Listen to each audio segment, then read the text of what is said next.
Welcome to the Breakthrough Moments podcast, a podcast where challenges meet opportunities. I'm Harold, and together with my co-host Lasse, we explore stories of innovators, leaders, professionals, and entrepreneurs and how they turn obstacles into game-changing breakthroughs. Get ready for insights that inspire and lessons that last. Subscribe now and let's dive into the moments that define success. Welcome to today's episode of the Breakthrough Moments podcast. Today we have the pleasure of speaking with Andrew Allen, co-founder and director of Hike SEO. With a background in SEO consulting, Andrew has navigated the challenging waters of transitioning from being an SEO expert to leading a SaaS company that empowers small businesses to optimize their website for higher rankings on Google. Since launching Hike SEO in 2018, Andrew and his team has focused on making SEO accessible to non-experts, providing an innovative do-it-yourself platform to break down the complexities of search engine optimization into actionable steps. We're excited to dive into Andrew's journey, exploring the pivotal moments and lessons learned along the way. Welcome to the podcast, Andrew. No worries. Thank you for having me. Looking forward to it. So we had a conversation previous to this in terms of where we got to know each other a bit better, but for the people that don't know you and also don't know Hike SEO, could you give us a kind of like a brief intro and background? Great. I'll try and make it brief. I prior to Hike, I was an SEO consultant. So I started in the SEO world at an agency in 2011 or 2010, and then was either an SEO consultant, an SEO freelancer, or an in-house SEO manager for the next 7 years. So very much just an SEO person. That was my bread and butter. Looked after clients in-house or on a consultant basis or agency. Then in 2016, myself and my business partner, a co-founder of Hike, Kieran, decided we wanted to move away from the agency world because he did a similar journey to me. And we decided, let's create a software. We still want to stay in SEO, but we don't want to have clients. We're kind of fed up with account management and all that. So we were like, let's build a software. It seems like the software industry is booming. Let's build a software. He's a developer.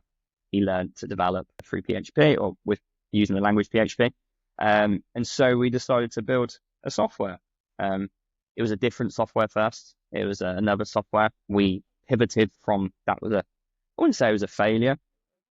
It didn't radically fail. It just didn't do anything. So it's like you can't fail if you don't succeed first. So it was kind of it didn't really achieve much. So we pivoted to Hike in 2018 is when we launched. And yeah, we've been kind of growing and building Hike ever since. And it'll be 6 years. If it's 2018, it's 24. Yeah, 6 years. 6 years now that we've been going for. So yeah, Hike, I guess, is a very quick overview. Hike is, as you explained at the beginning, it's an SEO software built for people that don't know SEO. So whether that be a general marketer, small business owner, an admin, whoever it may be, someone that doesn't know SEO but wants to get their website or a website they look after to the top of Google themselves without having to pay for an expert or learn SEO from scratch. We built software to kind of help them get to the top of Google and start driving traffic and leads via that organic channel, which is such a huge opportunity for small businesses. So yeah, hopefully that gives you an overview. Yeah, most definitely. And we both have a lot of experience in the marketing field in terms of the term SEO. And just to kind of like then maybe for those who are not in the field, who are more like say technical or have not been in marketing sales at all or operational, what is SEO for those who don't? Yeah, it's funny. Before I answer that question, I think even 5 years ago, when I used to tell people I worked in SEO, everyone's like, what is SEO? And, that would be people perhaps in marketing, maybe, but people in, my age group, I have friends, they wouldn't know what SEO is.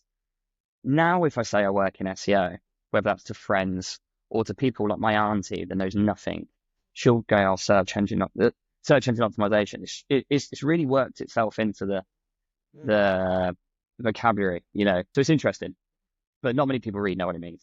They'll just know something around websites for SEO. So SEO, an acronym, we love acronyms, obviously in marketing, search engine optimization. It's about trying to increase your website's visibility within Google's or any search engine, but we'll talk primarily in Google because they have the largest market share in their organic results. So Google's results, you go to Google and you search, Google apportion part of those results, the websites it shows, it apportions part of that page towards advertisers, people that pay, have visibility, but then it apportions another part of the results of the page to websites that it deems as being most relevant to your search query.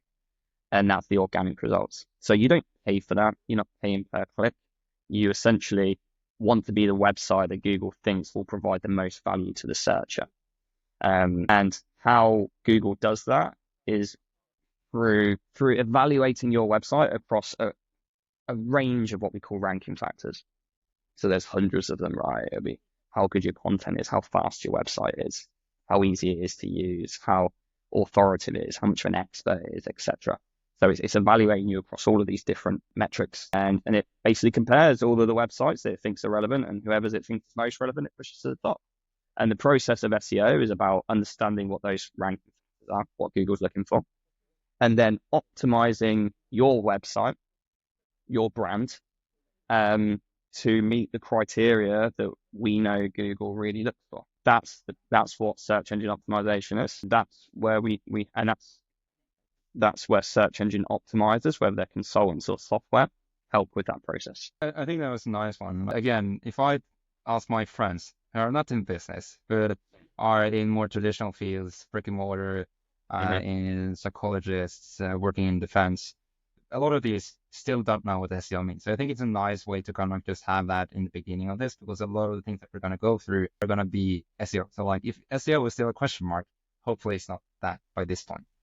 One of the things that you mentioned and we talked about last time was kind of like the evolution of going from consultancy to SaaS, and what type of SaaS and what market should be addressed in terms of the non-techies.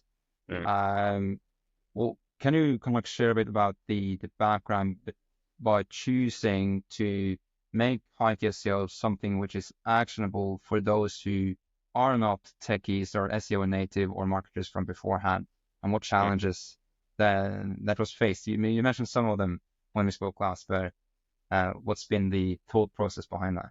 Yeah, I'll talk you through the process of how we got there, because it wasn't our grand vision to build Hike and to have the solution that we have now. When me and Kieran first decided to move our consultancy into SaaS, it was lots of steps to get where we are now. I'd love to say that we had the idea from the beginning, but we didn't. We were SEO consultants. We wanted to move into the field because, hey, why not? And initially we came up with the idea of a software, but we built it for people like ourselves. So the SEO experts, whether that's people working in agencies, in-house, people that do SEO, because that's what we use. So we used other software like Moz, SEMrush, Ahrefs. And we were like, well, let's just build another one, but let's make it slightly different. Let's make it a little bit cheaper and maybe easier to use. All of these things that we thought we would like, having used lots of software. And we did that. And we kind of did it off our own back, did it in our own spare time. And we built it. And we got accepted onto a startup accelerator through it. Because we've got a few customers. I think we had like 20 odd customers. And we generated maybe a few hundred quid MRR. That's kind of what we had.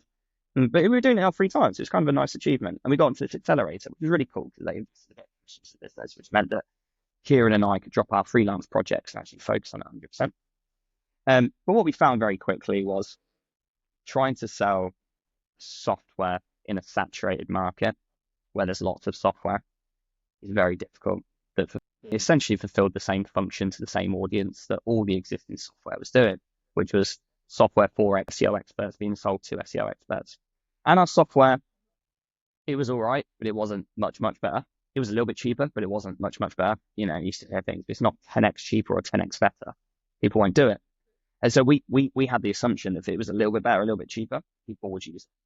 But actually, that's not the case, because there was this whole thing, the concept of switching, the cost of switching, that we just didn't factor in. And even if we could show the value of our software over Moz or whoever, we would get pushback saying, but I've got to train my whole team on switching over. So that's a hidden cost, like an externality that you're not factoring. And I'm like, yeah, that's a good point. I don't really know how to help. So we, when we were on the accelerator, we had lots of the other founders, small business owners, startup owners would come to us and say, hey, Andy and Kieran, you're SEO guys, can you SEO our websites? We're about to launch it. They all launching websites. And we were like, no, we don't have any time to do freelance gigs because we're working on our product, which is called the Webshed. And they said, well, can we use your software? Because software is a great option, right? It's cheap, right? It was 50 quid a month or maybe less. So if they could use that and get value from it, then that's a really good option for them. And we were like, no, it's not built for you guys. It's built for people that know SEO. And they were like, well, we've used things like Moz and SEMrush before, and we just wasted money. Like they were like, I've just spent $100 on Moz, and I had no idea what to do with it, so I cancelled it. So it's just wasted $100. And we were like, it's really interesting. There's a kind of a desire for a software solution because it's such a great way to do marketing, but there wasn't. It was an underserved sector. Those that don't know SEO, software wasn't really built for them. So the kind of the kernel of the idea came then, and then over the duration of the accelerator, we were like, actually, we're really struggling in this market where they're overserved. Why don't we target a software to this underserved market, right? Which actually feels like it's fairly untapped. There was maybe a couple of software doing something similar, right? But nothing to the scale or the penetration that SEMrush has got or most of those guys, right? So it was like, and the market is, the market of SEO experts that software went after was this big, right? They're selling to that. The market of non-SEO experts, but businesses that needed it, is like this big. So it's like, we can take a tiny bit of that pie, right? So like, we can create a product for those. So that's where we developed Hike. So it was quite easy is a relative word, obviously. It wasn't too hard a transition because we essentially had a software that was built for SEO people. So we were collecting SEO data. We were providing SEOs with the data that we needed to create a solution like Hike. We just almost needed to change the UI or change the journey into something that we knew that small business needed to go through if they were to replace an SEO consultant with us. So yeah, we did that. We pivoted, and the rest is history, as they say, right? We're kind of here 6 years later, and Hike's worked. It's grown. We've been able to work on it full time and build a team of 20 odd people and thousands of customers. So it's a nice story. It's always felt like an obvious choice at every step. It's always felt like an obvious choice when you have the information at hand. And then you mentioned, was it the challenges? Some of the challenges that we. Okay. Yeah, because we spoke a bit about the challenges of serving that market, because as you mentioned in a keyword here, those who are not aware of that solution at all, like people that aren't techie, that aren't SEO experts, like SEO. One, what's that? Hence why I asked the question earlier when we started, like, what is SEO for those who don't know? You mentioned a bit about the challenges of that in terms of, yes, the market is 100 times bigger than SEO experts, or thousands of times bigger, but they don't know about it. Yeah. And also, do they want to be using the software? Do they know how to use softwares? There's a lot of assumptions, right? And this is ultimately every challenge that we have at Hike. And you go meta, and you find the canonical challenge that every other challenge kind of branches off. Really comes down to the fact that we're selling a solution that's specific to a marketing channel or a niche like SEO. We're selling that to people that don't know that niche, right? Because we're selling, hey, use Hike if you don't know SEO, because it will tell you what to do. But with that comes inherent challenges because they don't know SEO and they really don't know SEO. The software has to do a huge amount of heavy lifting, right? A huge amount of heavy lifting. You can't leave one stone unturned when it comes to education or helping them through picking a keyword or, making a change on their website. And that's a huge challenge, like I think as I said before, most email, I'll give an example of like an email marketing platform. Most email marketing platforms are used by people that are doing email, right? They're email marketers or they know how to do email. Most CRM systems are used by people that, run sales, right? And they know how, and they need that software to do what it is that they do as their job function. With Hike, the challenge is we're selling to people that don't necessarily need a software, right? Because most of our customers, if they had done any form of SEO before, so our customers being, let's say, just a small business, a typical micro small business, they've used an expert before and they've outsourced it. So they have another option, right? They don't need a software. They've not used the software before. So we're trying to tell them, hey, here's a solution where you can use the software, but then we're also having to make it sticky enough and effective enough that they'll actually use the software. They don't have to use the software, and they've never used the software before for SEO. They might have never used the software for any form of marketing. So that is, the ultimate challenge that really everything else feeds on. And we're always working at how we can make it's a huge market. There's a huge market for a reason, right? Yeah. Because it's not an obvious solution to the problem. And how you guys approach that? Because like I see so many challenges with that, like on getting people to know who you guys are, know SEO, know why it's needed, like how it's going to solve the problem that they don't even know they have. And what's been few ways you've done that? Like what strategies have worked, what has not worked? How have you developed the messaging? Has it been co-creation with the audience? Like what's the take on attacking this huge market that don't even know that it is a problem? Yeah. So in terms of marketing, we tried lots, right? So I think we made the classic mistake that everyone kind of makes at the beginning, which is when it comes to marketing, you talk about the features, then you talk about the software, what the product is, right? You talk about what the product is, not hoping because it's not even a conscious hope. You don't even think about it at the beginning. The idea is that the audience will read your messaging about what the product is and be able to understand that that's the product that they need, right? And that's quite a mentally taxing thing to do, right? To see a product and go, well, what's the problem that I have that product will solve, right? Especially to an audience that aren't using a product already, right? Now, if I was building an SEO agency for SEO people, they're already using the software, so they know they need a product. I can do a direct comparison. I can talk how good the product is, and they might go, "Well, that product's better than that product."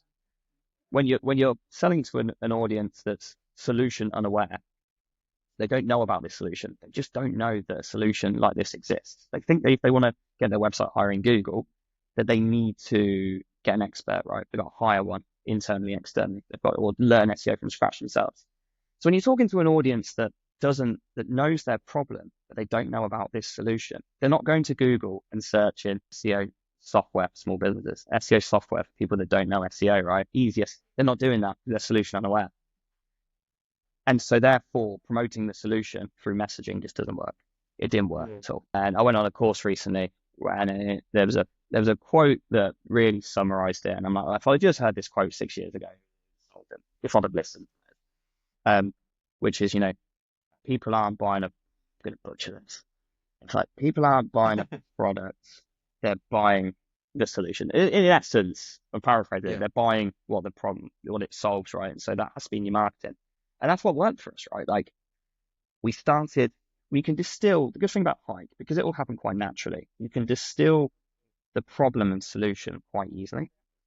And I think through work that we did get an investment and being on Accelerator, it made us really learn how to distill the problem and solution succinctly. So when we were talking to investors or talking to people, we could get across what Hike was and why it was needed. So, so we started using that messaging in our marketing. Just very quickly, we know the problem that small businesses have is that they want to get their websites to Google or they want more traffic. We know that the problem is they think they either need to hire an expert or learn SEO. We know that they can't afford to hire an expert. They don't have time to learn SEO. And so our ads, our messaging that works really well is calling that out. You don't have time to learn it. You can't afford the expert. Use Hike. It's just use Hike. It's not even use Hike, the DIY SEO tool. It's not use Hike, the SEO solution built for small businesses. It's just, if you just call out that problem, they'll be like, God, I forgot that problem. I don't care what this solution is. Give me a Hike, don't care. And they're intrigued. So in a solution unaware audience, which ours is, we have to call out the problem and we have to get that problem as succinctly conveyed as we can. And we find that resonates the most. And therefore, the channels that allows us to do that are the best channels for us. Why PPC doesn't work too well for us, because people aren't going, like I say, and searching for easy SEO software, but they are browsing on Meta, right? Our audience browsing on Meta, and Meta gives us a visual. It gives us text where we have the ability to call out the problem and hopefully, and successfully, sometimes they'll look at it and go, that's me. And therefore they're intrigued and they click through to the website, and where our messaging kind of then pulls out the problem, but also talks about the solution as well. Maybe not in specific terms. They don't really care how a keyword research tool works, but they want to care that this tool will help them identify the top keywords that their customers are using to find their product or service. So again, it's still keeping that language, but maybe being a little bit more solution focused, at that next stage of their journey. So yeah, hopefully that helps answer the question. Oh yeah, definitely. If not, let me know. It does. I think it's a nice way of just, there's a lot of, especially new entrepreneurs that are entering the market.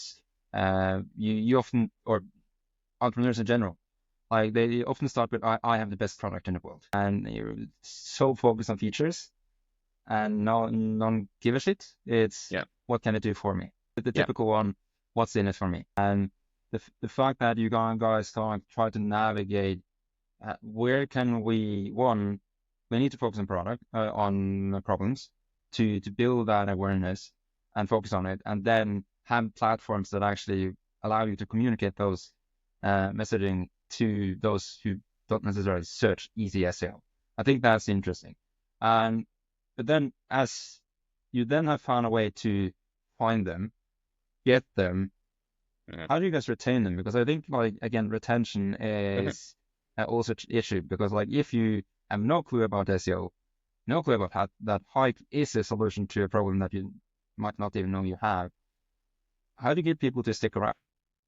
Yeah, absolutely. I think on balance, because the audience is so big and because the problem is so well understood, if I was to say which one's a bigger challenge for Hike, selling or retaining, the selling is easier because there's no shortage of market, really. Small businesses who don't have much money but want to get more traffic, there's millions of them. That's pretty much every business in the world. There's no shortage, really. I mean, we test channels and we want to get the most efficient cost per acquisition, but the market's there.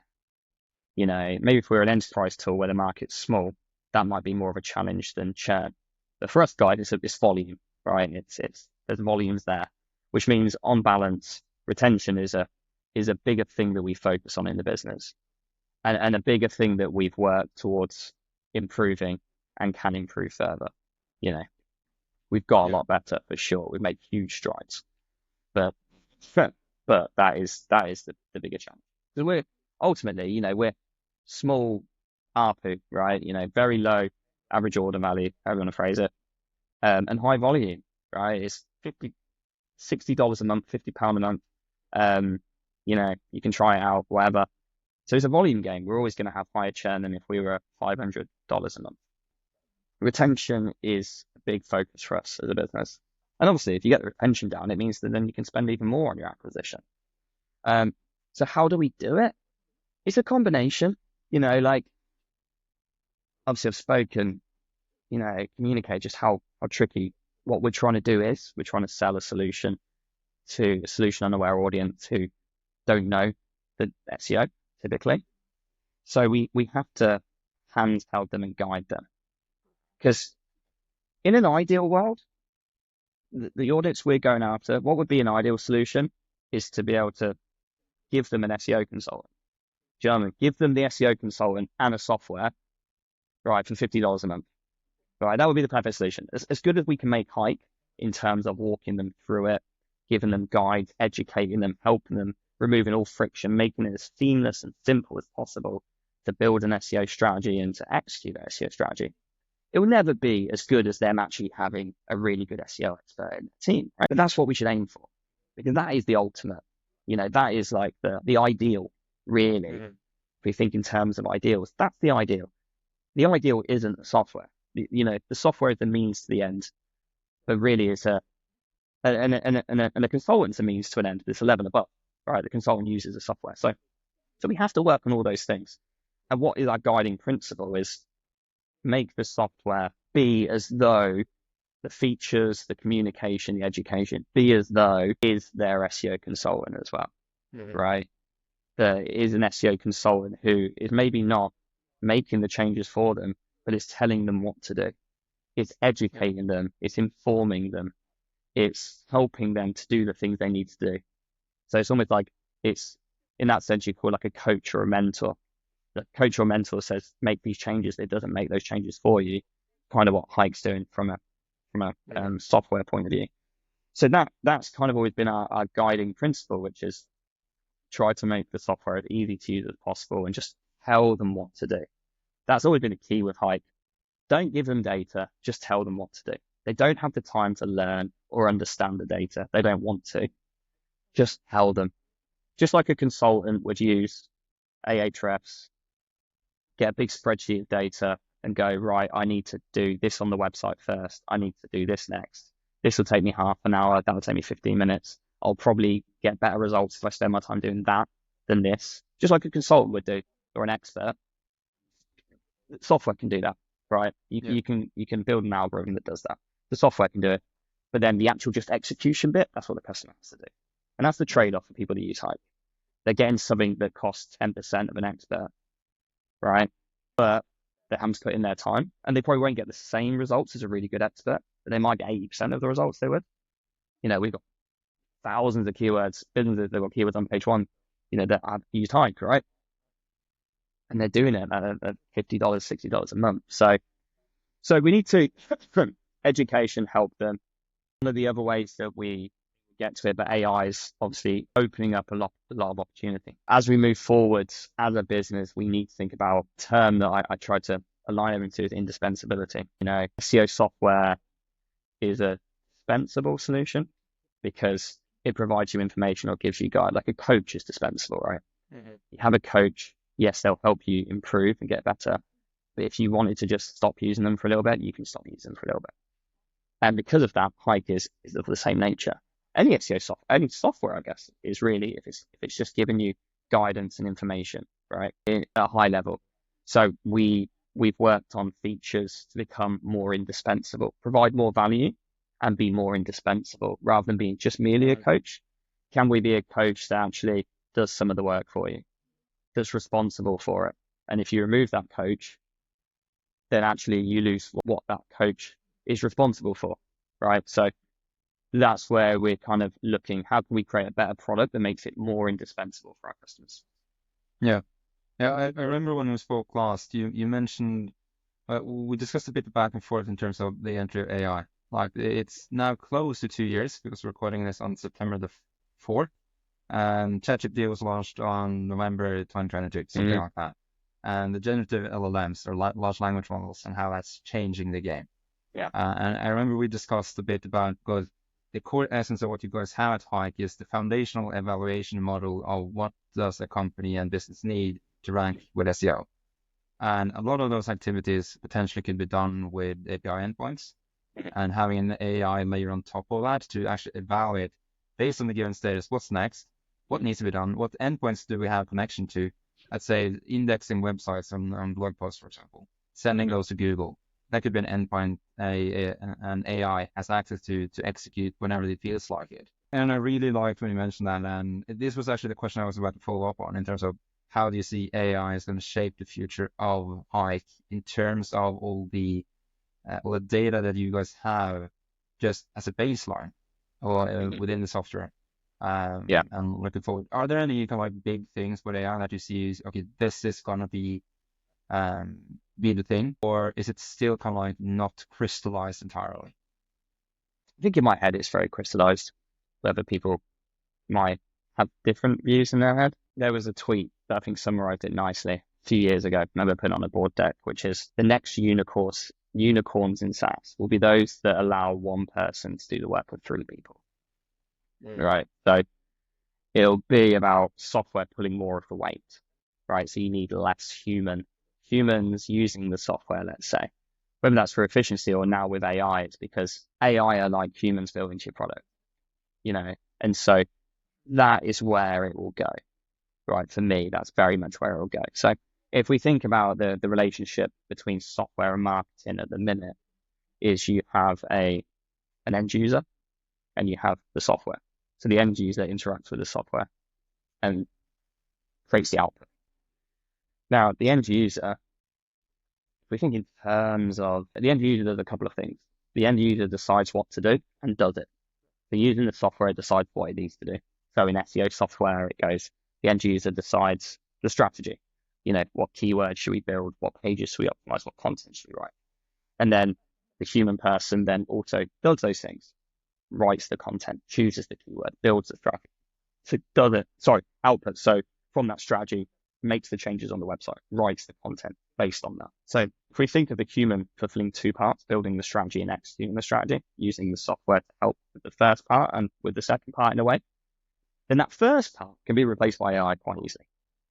Because when it comes to strategizing, what makes a good expert is someone that has knowledge, right? So I can build a good SEO strategy for a business because I've done it thousands of times over my 13-year tenure in SEO, right?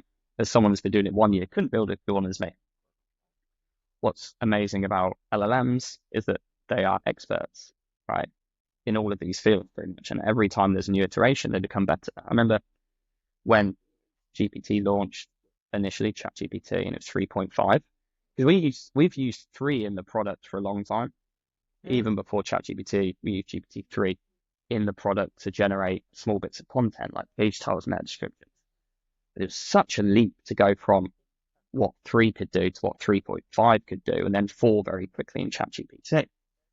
And we were using 3 loads. I was playing around in the playground, building these prompts to create page titles. At no point did I think with the next iteration that GPT at the time, it wasn't chat, but OpenAI's GPT, could suddenly be an expert in SEO. If you get it to write anything more than a paragraph, it'd go off tangent. I don't remember if anyone remembers using Jasper, which it just seems to have disappeared out of the zeitgeist now. Because that was essentially a front end for OpenAI's GPT-3. It's just a front end for it, which is why I always felt it would just disappear at some point. But, if you got it to try and write content or blog posts, it wouldn't make sense after 100 words. So at no point would you go, this solution could do that first part of the strategizing iteration. No part. But then when ChatGPT comes out and you're like, wow, okay, 3.5 and then 4. And I'm like, you ask it SEO questions and I'm like, it's better at SEO and knows more knowledge around SEO than someone that's been in SEO for 3-4 years, right? So it could build an SEO strategy for a client, let's say, maybe a bit of tweaking, whatever, but it has the nuts and bolts, to build an SEO strategy of someone that's been doing it for a long time. So if we think in terms of that part of marketing, on something like SEO at the very least, you can replace that with AI, right?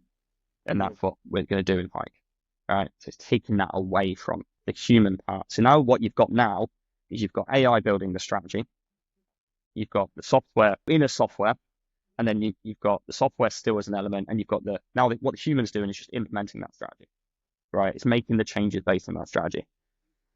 And that's where the next bit will go by AI, I believe. AIs will, agents, for example, is the kind of the idea of it. You have an agent that then can make changes, can actually do stuff.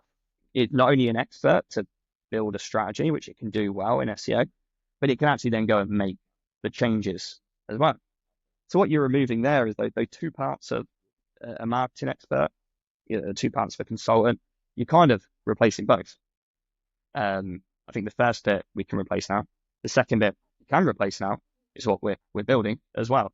It's a bit harder to do, but it can be done. And then still not like I'm not like, oh, we don't need humans. We don't need it. I think absolutely you do, because you'll need a human to check. So if I build out this analogy further, let's say that before it was an SEO consultant working on the SEO strategy for, I don't know, any website, Virgin Atlantic, whatever.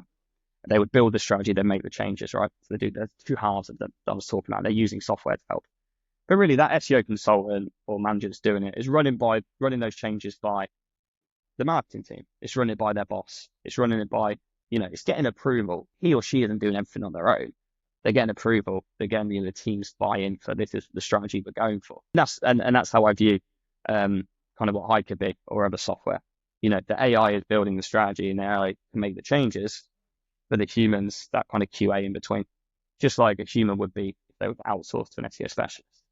they don't need to know SEO, but you need to be able to check their work and go, that is a good keyword for us. Or actually, no, it's not a good keyword. We don't make much margin on that product, or we don't actually sell that product. The human's still very, very necessary, hugely necessary. And it needs the AI. The AI is essentially a person, just like you would in real life. So it still needs the end user being a human, but where they sit in that journey and where they're needed is moving over time. Yeah, I hope that makes sense. That's this all Yeah, kind of it does. It large. does for me because what I find to be interesting about this, and we didn't scratch or go this deep into this when we spoke last. This is way deeper and probably going to be a bit deeper as well. And that is, I find it interesting when someone also thinks along these roads in terms of how AI capabilities are going to, one, it's going to evolve. Like what we see now, in a year or two, it's going to be the same as the GPT 3 to 3.5, or 3 to 4. We're going to see a huge leap in terms of the abilities of AI. I've been looking at AI like we need 4 stages to it to kind of like empower the vision that you now just described, which I've also had for in our company for probably close to 2 years now, and that is the autonomy that AI is going to introduce into business processes. Where we see that it's kind of like we need 4 things. One, we need to have the LLM as the bedrock. All have access to that. The second part is that that AI needs to have memory, like the short-term memory, the long-term memory, thematic memory, so that it knows the context of what environment it's working in. And one thing we did there is before last summer, we created an AI lawyer. So we just scraped the entire law database and regulation database in Norway and just asked it questions. So it knew the environmental law, and it can do that with anything. Like it can do that with the data that Hike feeds to it, but that's the second layer. The third layer is actually the ability to plan. So project management, like this is objective, what do we need to do? So basically reverse engineering things. Again, the data that you guys can feed into the AI is going to allow that. And the fourth thing is actually giving the AI hands, kind of like the ability to do things. And that's where agents now come in the last 6 months. In terms of giving it access to endpoints, giving it access to just send new websites to Google, for example, in Hike's case, so that it's indexed and connected with all the other things as well. And it's going to be really interesting. But a lot of people are skeptical about this. Like, what's your experience on that in terms of the skepticism in market? Have these AI things been shared with the clients so far to kind of like get their feedback, and like how do you see that unveil? Yeah, it's really interesting. Really, really interesting. Yeah, I agree with your 4 steps, and it's really, maybe this is an answer in a way. I just think people need to. It's the terminology and the contextualization of AI just needs to change. People need to view it as just, and we talked about this, an infinitely scalable. Treat an AI like you would treat a person that you're training, right? If you want it to be able to do stuff, if I wanted a person in our team to build a strategy for someone or do anything, I have to give it the information, or I have to train it in the ways that we do it, right? And then I give it information, and that person does it, and then they output it. That's exactly the way to think about AI. Or I find most helpful is just a person or people, and so I need to train that AI. And this is where a lot of people, I think, go, oh, I've tried to use ChatGPT and it gave me a blog post and it was rubbish. Like I gave it a title and it's rubbish. I'm like, well, if you went onto Upwork and gave someone just a title, do you think it would be any better? Or what else would you give them? Well, I'll probably give them the title. I'll probably give them an example of our tone of voice. I'll give them guidance because they're just a human. They need to understand this stuff. And I'm like, well, so does a bloody AI as well, right? It's like a human. Treat it like you would a human, right? If you don't like the way the tone of voice it gives, then just tell it another tone of voice, just like you train someone another tone of voice. So I find there is skepticism, and the way that we actually have access to this, and it's quite helpful. So at Hike, one of the things that I still do, and the board would kill me in a way, they're always like, I need to move away from doing stuff, but I feel like it's good to have your finger on the pulse as CEO, your finger on the pulse, even if you grow and you've got people in all different departments, managing that channel, let's say, or that department. It's still good to have a route to be able to keep your finger on the pulse in that area. So, for example, if I'm CEO and I'm just focusing just on strategic thing for the business, my strategy will only ever be as good as my knowledge of what the customers need, right? It's like I need to be constantly refreshing that part. Well, I started Hike, right? Because we understood what customers needed. If I didn't understand what customers needed, I couldn't have created Hike, and I couldn't create, or say me and Kieran couldn't have created Hike. We couldn't have created the solution. So it's nice to have our finger on the pulse. So one thing, very long answer, I still manage Facebook comments, or Instagram comments. So when we get comments come through, I'm on my phone and I'll get them at any point, right? Because we have customers around the world, but we target a lot of this. And so I'll get people that mention us, that comment on our ads. We get a lot of comments on our ads. We really do. But that gives me quite a good litmus test to understand what people's views are on our product, what their challenges are, what their objections are. And one of the things that does pop up, not as often as you think, but it does pop up, is we might mention AI in our messaging, and there'll be a comment saying, as soon as I read AI, I'm out. They steal people's work. It's rubbish. And because we get a lot of comments, it's a fairly large sample size. I've been doing it for so long, right? And sample size, it's a small proportion, but it's a decent amount of people that no one goes, I'm so glad you use AI. You know what? AI is a great way because that means it's like having an SEO person in my team. No one's thinking like that. What they're thinking is only the negative side. They're either thinking about it indifferently or they're thinking about it negatively. No one yet is going, wow, this software is incorporating AI. That's almost as though they're giving me my own SEO team with expertise. I'm only having to pay for a software. No one's viewing it like that. They're either indifferent or negative. And there is like a pushback from some people. And then I think other people then read those comments, whether that's read that comment or they've heard their mate, at a pub, or they've spoken to a family member.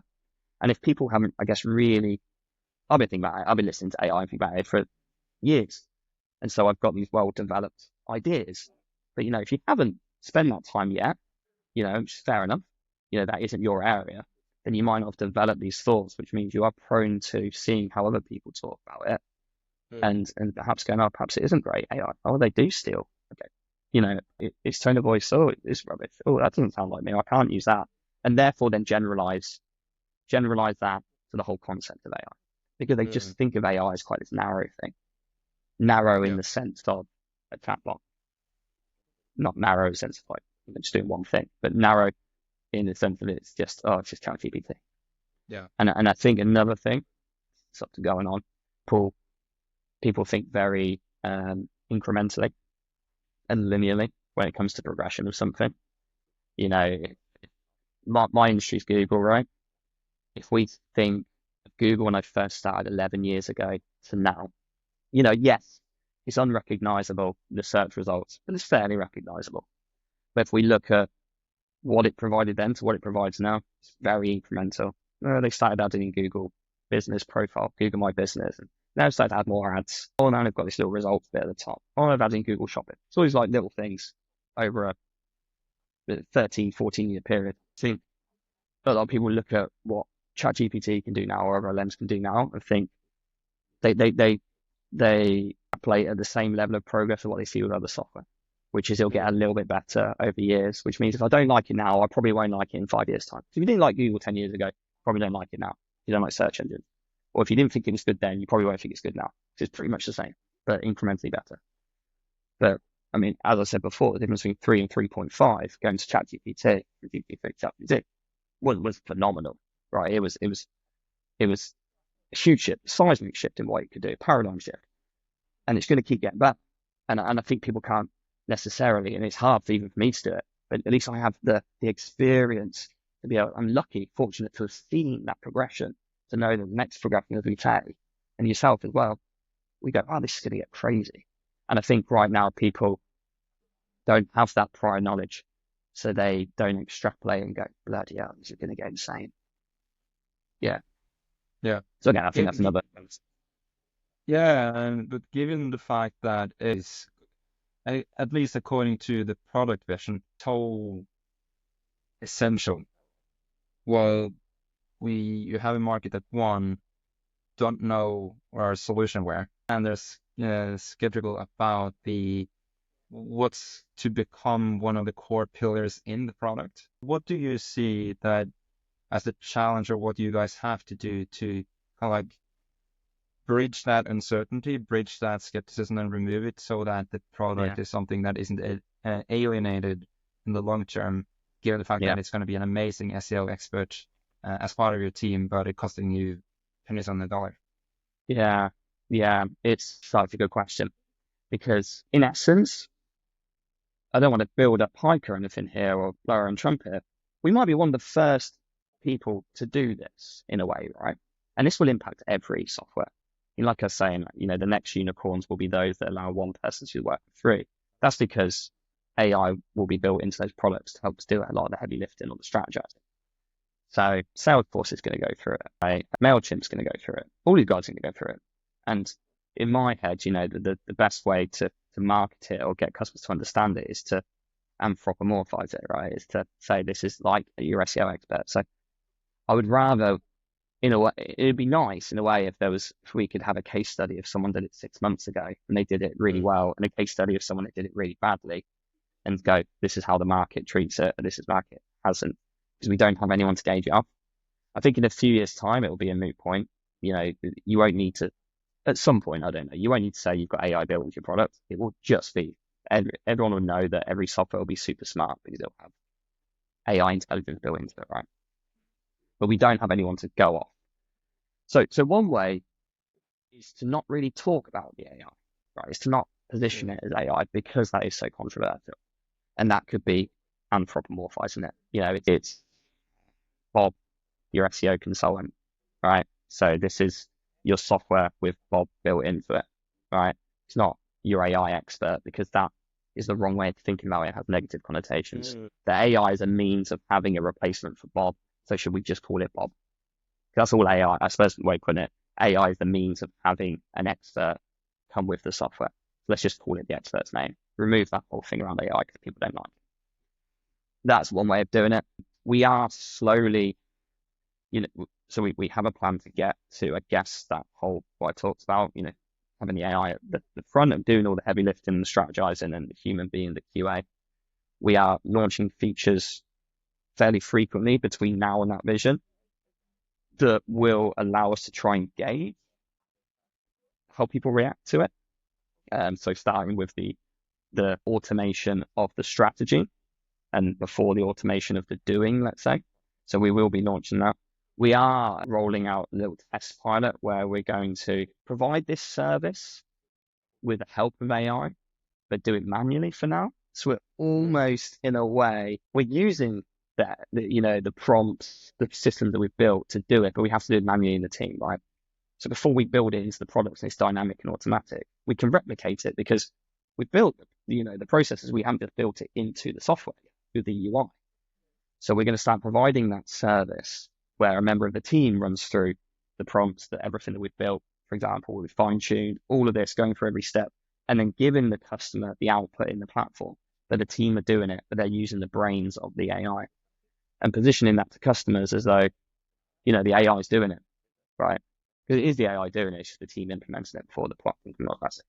And then we're just going to slowly start to get feedback from customers, initially from, do they even take, we'll offer it as a freebie, let's say, and word it in a certain way. And does wording it in a certain way, in certain ways, either improve or decrease take up?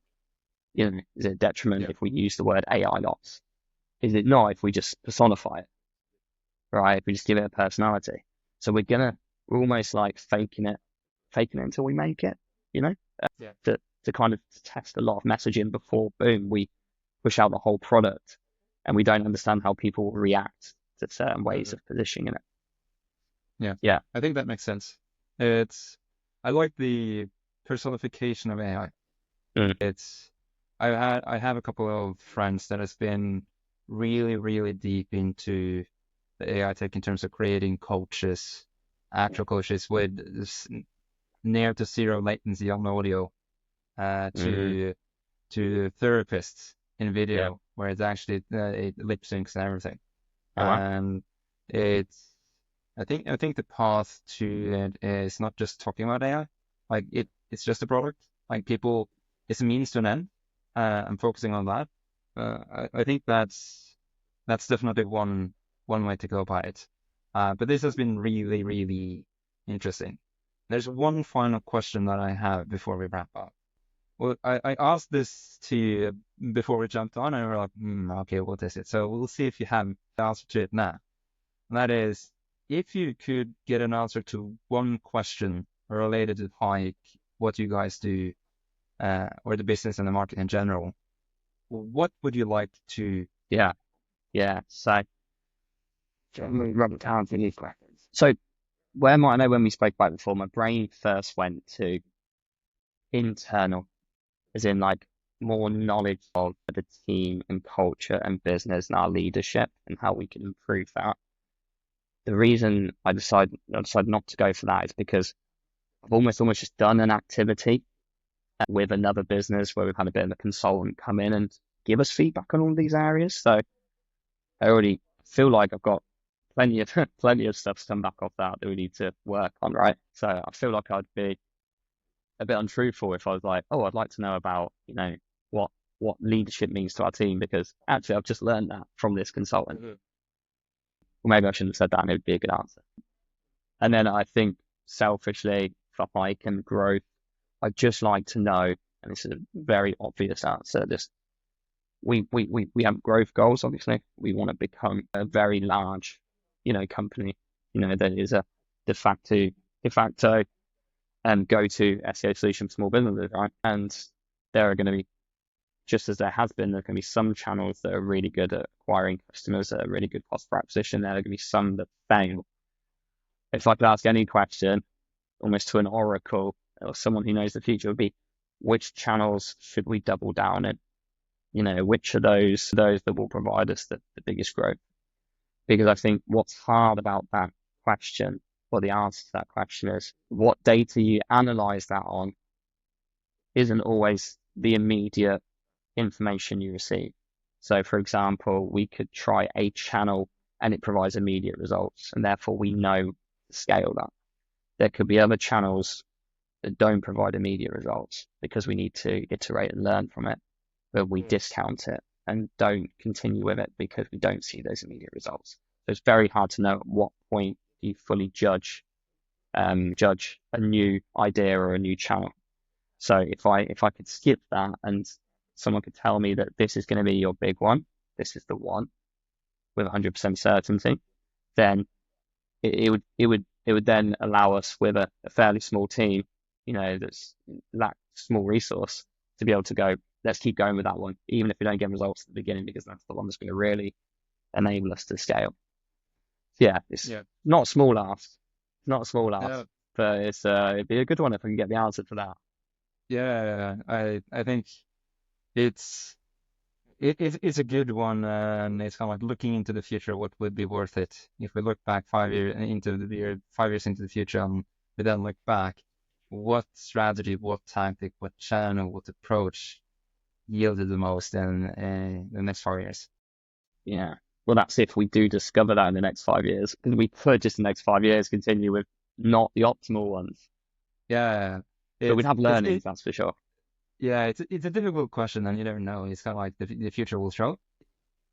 I think this is kind of like a nice segue to kind of like the ending one, and that is, if someone wants to reach out, find you, read more about Hike, or maybe someone has a question or answer to that question, where can they find you, Andrew? Yeah, sure. I think so. Probably the best place to reach me personally would just be LinkedIn. I'm not really a social media user of that generation. I just don't really use it. I have to use it for work, obviously. But yeah, so I'd say find me on LinkedIn, probably the best way. I think there's a few Andrew Allens on there. So just like Andrew Allen Hike or something, you'll get me. For the business itself, if you want to speak to someone, I'd recommend just heading onto our website and using live chat. Customer success, customer support is a big part of the business. So someone can always help you there. Questions. If you want to learn about Hike, learn about what we're doing, I would say follow our social media channels. Yeah, follow our social media channels is probably the best way to do that. Go to our YouTube channel, there's loads of educational material there. Yeah, I think they're probably the best routes. Yeah, perfect. We're going to make sure that those links are in the comments and description on YouTube when I publish it. But Andrew, it's been a pleasure to have you on. It's been an interesting story, and we went way deeper into AI and all that things than what we planned. But hopefully the listeners and viewers found it inspiring. But again, thank you for taking part in the podcast. Yeah, no worries. Thanks for having me. Enjoyed it.